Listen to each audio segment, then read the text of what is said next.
Welcome back to a new episode of the Cheesiest Man Alive.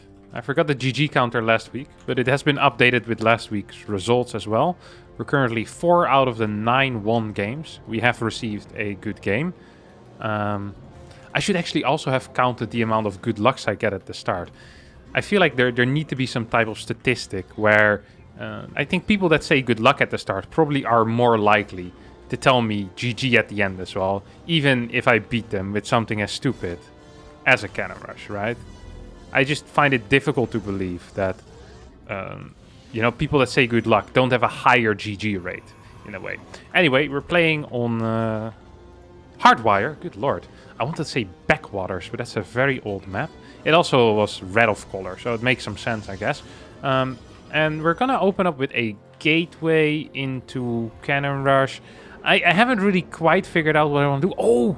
Actually, I know what I'm going to do next time I play a Zerg. But, well, this is not next time I'm playing a Zerg. This is now that I'm playing a Zerg. And we'll open up with just a pretty standard cannon rush, I guess.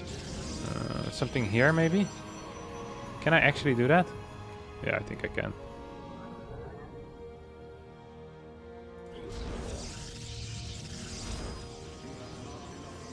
Ah, so unfortunate for you, my friend. I wish I didn't have to do this, but... Well, I didn't really have to do it, but I like doing this. So yeah. Well, it is what it is, I guess, my friend. I messed that up, huh? Well, luckily he also messed up the defense, so we're about even right now. We got what we wanted, pretty much, I think. We're gonna get this bad boy up. We can cancel both of these, I think. Beautiful stuff, huh? Look at that. Gonna get a second cannon over here, a third cannon up here. And now the question usually is, am I going to require this pylon to build another cannon? There's 3 spines. I don't think I can attack any of these. So we'll finish this pylon. He seems to be very keen on keeping this hatchery. I think that is ill-informed. Okay, he decided to cancel it. I think that is the correct, well, cancel it. I'll help him cancel it, let's put it like that. He doesn't have any gas, so he still wants to hold this somehow. I'm going to let these 2 bad boys finish up, just so I can clear this thing real fast. I'm just going to throw down a Nexus of my own, and we'll stick to a single gas. I actually have a lot of builds against Zerg. I recently watched Haas play a game, and I've never had this much inspiration in so little time. I think it was a series of 9 minutes total, a best of 3, in which all 3 games got played. And he played 3 strategies that made absolutely 0 sense. And I fell in love all over again with Haas. It was an out-of-body experience. My man here is on no gas, by the way. So going for any type of all-in is going to be... I want to say close to impossible, but that's actually giving him too much credit. It is simply just going to be impossible. It is not going to be possible for my opponent to all-in. We're going to build a pylon here. No, we're not, actually. Who am I kidding? Why would I want that? Just going to Immortal all-in as a follow-up. Don't need to build pylons here. I was like, oh, that would be cute. Then I can do a secondary cannon rush and he can break it and we'll all have a great time. I don't want that. What I want is to follow this up with an Immortal all-in. Ooh. Actually, he has roses. Wait, how did he get that? This? Well, actually, it's 4 minutes in the game. It's really not that quick, is it? Layer as well, and he might be trying to go for some type of... well, for some type of what, actually? For some type of Nidus play? I mean, it is possible he goes for a Nidus. It just wouldn't be very good. That doesn't mean he can't go for it, of course. I do encourage him to go for a Nidus. Even very close to, encouraging him with some verbal encouragement. Yeah, you go get the Nidus, buddy. I think that is a fantastic call. You go home. Don't want to lose anything, of course. No probes are gonna die on my watch. I think I might have lost my first probe, though. The one that's supposed to go across the map. Like, he's pretending like he's not just gonna plop a Nidus down here. Like, I see you, bud. Like, I know what you're doing. That's a kill. I mean, he is still losing very hard. No matter what he's gonna be doing. I just have to admit that. This bad boy is gonna come out, and... You know what, for old school's sake, let's just get a +1 going as well. Get a +1 with the Immortal all-in, and we should be fine. Just wanna... Do I actually wanna kill that Overlord? I'm gonna let the Overlord live, so he wastes some more resources on a Nidus network. I think that would be the correct call here. is if you can force out more investment out of your opponent without any real consequences for you, that's usually considered to be quite good. Oh, he tried to pop in there. Oh, we still have a super battery as well. No GG! He did open with the good luck have fun though, right? Yeah, that's where my little rant came from. Good luck have fun, no GG. That means we get to change the GG counter again. That puts us currently at, what is it? 10 out of 4? Or well, 4 out of 10 I should say. Painful for the mannered people. I actually need to move it because we hit a double digit. And we'll be heading into our second game of the day and see if we have an opponent that knows how to find the GG key. We have our man Iba over here, and now we're going to play Hass's build order. And Hass's build order is actually really cool. For the people who don't know Iba, by the way, Iba is an extremely young and talented Zerg player from Great Britain. It's the greatest thing that has come out of Great Britain since, well, since probably forever, because really the only other thing that they're bragging about is having fish and chips with mushy peas. For the people that don't know what mushy peas are, it is exactly what you believe it is. It is peas which are kind of mashed, and they serve this with your fries and with your piece of fish, which is the British specialty. So Iba is a Zerg player that's 12 years old. He's extremely good at this game. The question is he good enough to beat the builds that Haas invented lately while watching, well, probably standing in the shower or whatever his actual hobbies are. Because God knows it's not playing StarCraft. He always makes sure that his games are over as quickly as possible. So he can't really be enjoying it too much. He's always rushing to the end. We're not going to be scouting, because scouting is for idiots. And I can't recall, I don't think Haas scouted. Actually, I know that he didn't scout. You open up with a single gas, and you're going to stay on a single gas forever as well. The reason for this is rather simple. The reason for that is because you don't actually want any gas whatsoever. You're going to need like 200 gas for a robo, then 100 gas for a robo, 100 for an immortal. You need some gas for a... actually, let's move across the map with this. You need some gas for a... what was I gonna say? For a warp gate. And you can get a stalker as well, if you're really keen. And maybe an adept. So like, what is it? 325 gas total. We can just get that from a single gas just fine. So we're gonna open up with a stalker and our warp gate, and then straight away follow this up by going into a robotics facility. My opponent opened up with a hatchery first as well. Very, very cool, Mr. Iba. We're going to chrono boost our first unit as well. So I'm feeling good about this already. We're saving the money from the assimilator. On top of that, we're also mining more minerals because we are not getting any mining from an assimilator. So it's like a double saving, basically. Very, very cool. I don't really want to chrono this, I believe. Haas actually played this, by the way, I have to admit, without a stalker. But then he got completely scouted and he still managed to beat Rogue. Absolutely legendary game. But I'll tell you guys all about it another time. In story time with Harstem. Let's get a couple of zealots out, huh? How many gates do you think we can throw down before life goes terribly wrong for us? Going to hide this zealot, I guess, maybe. One more gate. And 54. Maybe we can actually fit in one more. Yeah. Okay, so we can do a 5 zealot warp in, perhaps. Or well, perhaps we can't actually. Oh, I need slightly more gas. We'll not be able to afford this all. I do not like that whatsoever. Yeah, it's going to be just fine. Hop. This one. I get a pylon as well. Or actually, we have ultimate saturation right now. Or almost ultimate saturation. No, we have ultimate saturation. We can build 2 more gateways. And then make sure that our probes are mining correctly. This is the beauty of playing one gas build orders. Which are not really a thing, but if they were a thing, this is how you would do them. You go mine over here. Look at that. Perfect saturation. 32 workers.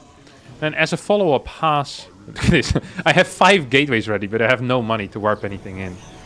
I guess I got a little bit over-eager, huh? Yeah, I did get a little bit over-eager.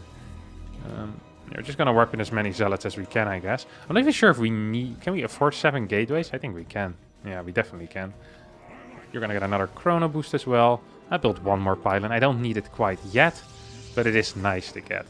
We're going to just clear that that thing up here, by the way. I know you're here. And I'm gonna kill you, but...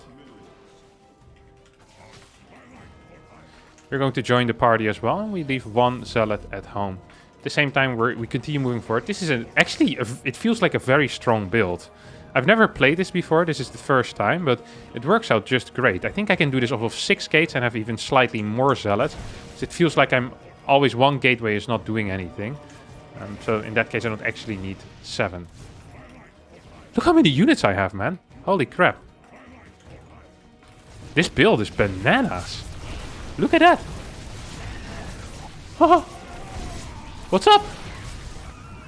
Hello, Wisconsin. Hanging out down the street. The same old thing. Eba did last week. Not a thing to do, but lose to me. We're all alright. Man, I'm owning. Like, absolutely owning this game. It's not close. It really isn't close. Eba is a sick player. He knows all the proper responses.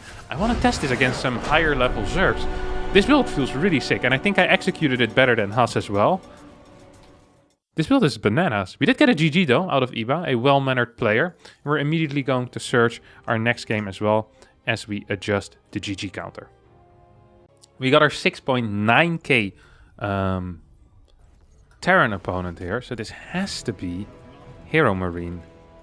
Now, I think that I can perhaps play the same build that Haas did against Rogue and that I just played against Eba. And I think I can make this into a PvT build order. But I could be wrong. I don't think I am wrong though. The only difference is, rather than opening up with Zealot Stalker, we just play Adapt. And the reason why I want to open up with Adapt is very simple. It's because that way I can deny scouting way better. I'm also considering opening up with just Core before Nexus to deny scouting even easier, but that would lead to less money. And that would be bad. I could play this off of a 17 Nexus maybe, by the way. But maybe then I have too little gas at in the early game. Yeah, big dilemma there in my head. I'm not so sure yet what I want to do. Except, no, I know what I'm gonna do. Okay, I decided. We're gonna not scout Nexus before Core. Double dudes in gas immediately. The moment we can. We're not gonna scout at all, by the way. Not even with a probe, like right now. It's not necessary. As a result, we can get a 19 Nexus, 19 Core as well. Because we're still going to be fully saturated here on the 3 gases and on our minerals as well. And we're actually going to build it here. It won't deny scouting and it won't create a full wall, which might look bad. But at the same time, the nice thing here is I have a lot of space for extra buildings, which I'm definitely going to need. I, of course, can build some at the front, which is useful. But I also want to be able to build some at the back, so I can hide on some of the extra buildings, really. That's important. Well, at least it's important to me. Should I start a second gas, maybe? He's going to be real confused if he sees no second gas. And he's going to, like, it's not the good type of confusion, you know? That's a very fast cybercore for me, by the way. It should confuse him. He really should be very confused right now. Huh? What's going on here? That's not how Hero Marine speaks at all. He doesn't quite have a German accent anymore, though. He got rid of his German accent and replaced it with a semi-English accent. It's not really English, but it's very close to English, I think. I want a chrono boost on this as well. That way I can have proper scout denial, huh? Oh my god, did I catch him? Well, I didn't quite catch him, but that was close. He must be insanely confused right now. Honestly, I'm a bit confused with what I'm doing as well, still. And I'm the one executing the build order. I can get one more gateway. I think I only need 4 initially. Okay, you go here. You go here. And then I want a second, like a pylon here. Eventually I just full wall this with like gate number 6 or something like that. You get build right now. Whoop. I said. Whoop. One more. And 2 more gateways, I guess. I mean, feels about right, no?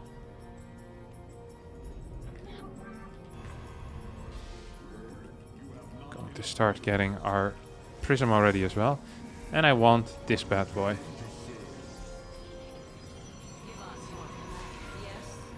Yeah, I'm going to definitely start hitting this thing now.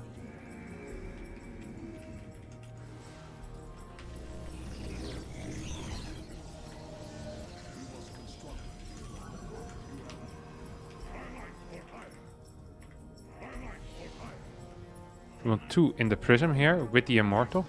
That's very important for me.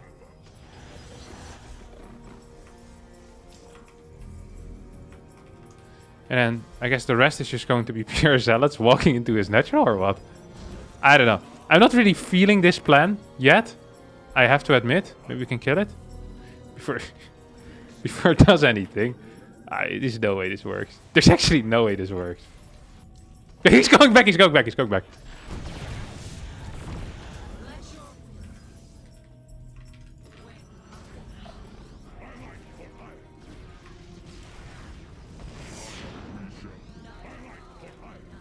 Okay, so we have this. Oh, I can't lose that prism actually. It's very important that I don't lose it. No, that is not good.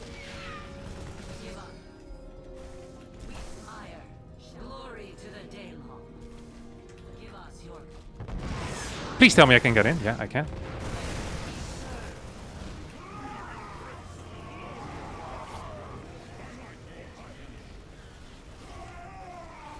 Am I winning this? I don't think I'm winning necessarily, but I'm also not so sure if I'm losing here.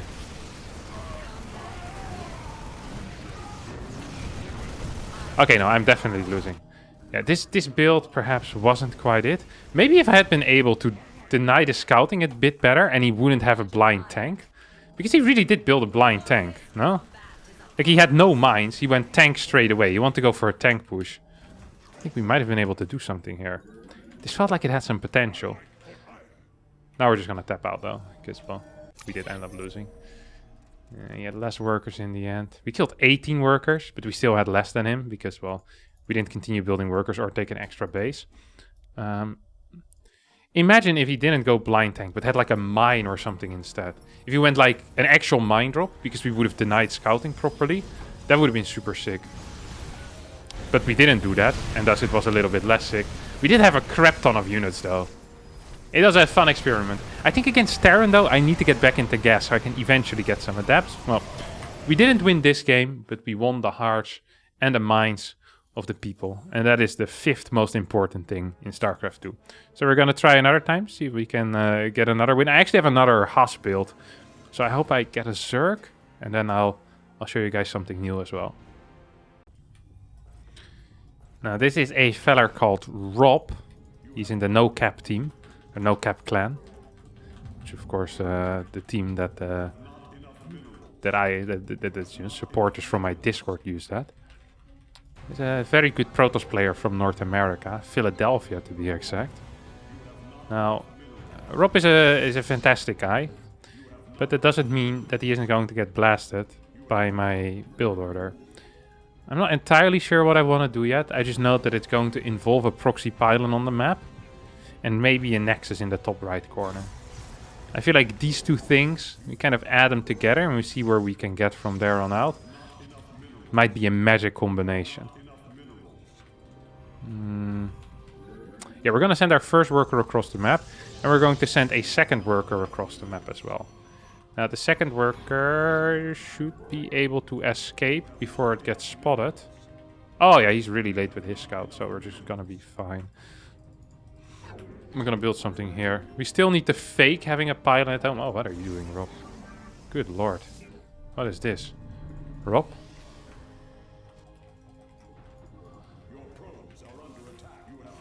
Oh, I don't really like that.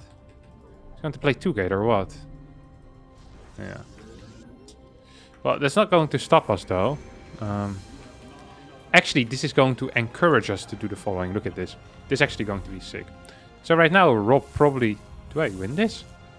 Oh yeah, I win this. But just because he ran away. Never turn your back on the other probe in a probe fight. But now he probably thinks that I'm still expanding, which is great. I'm definitely not expanding. Now instead we're gonna proxy a robotics facility. Now this sounds stupid, because why would I proxy a robotics facility if I can just expand and be ahead at this point? But I mean, the robotics facility already was in the plans, and the expand kind of was already in the back of my mind as a, you know, it's not a real option. He's a very late cybercore as well for some reason. I don't know why, but it is the reality of things. I can perhaps add a second gateway on the low ground at some point as well. But maybe I can just add it here first. I don't know why I did that. Come on, Rob. He's not researching anything, by the way, on that warp gate. He's starting it just now. Oh, he's... Oh, Rob. That's not the correct play, my friend. Oh, he proxied the Stargate. He did the same thing as I did. He pretended like he accidentally lost his... Oh, wow, Rob. He pretended like he accidentally lost his probe and then went for a proxy. That is really cool. And it would have been even cooler had I not also been proxying. Because that is just hugely unfortunate for him, really. Oh, crap. It is unfortunate for me, though.